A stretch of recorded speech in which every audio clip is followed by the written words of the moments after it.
జనసేన అధినేత power star Pawan Kalyan గారు ప్రస్తుతం తెలుగు రాష్ట్ర రాజకీయాల్లోనే కాకుండా దేశవ్యాప్త రాజకీయాల్లో కూడా ఆ పేరు మారుమోగుతున్న విషయం విదితమే.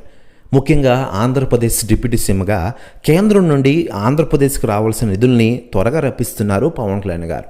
దీంతో జనాభాలో పవన్ కళ్యాణ్ గారిపై మంచి పాజిటివ్ థింకింగ్ ఉన్న విషయం తెలిసిందే. దీంతో పవన్ కళ్యాణ్ గారు ఒక మెట్టు పైనే ఉన్నారని తెలుస్తోంది. 2029 ఎన్నికలకి ఆయన ఒంటరిగా పోటీ చేయాలని చాలామంది అభిమానులు కోరుకుంటూ ఉన్నారు. ఇలా పవన్ కళ్యాణ్ గారి రేంజ్ ఒక మెట్టు ఎక్కుతూ ఈరోజు నెంబర్ 1 స్థానంలో కొనసాగుతున్న విషయం విదితమే. కేంద్ర ప్రభుత్వ పెద్దలతో మంచిగా మెలగడం పవన్ కళ్యాణ్ గారు చేస్తున్న మంచి ప్రయత్నంలా తెలుస్తోంది. ముఖ్యంగా ఆంధ్రప్రదేశ్ ప్రజల మేలు కోసమే ఆయన ఇదంతా చేస్తున్నట్లు అందరూ అనుకుంటూ ఉన్నారు.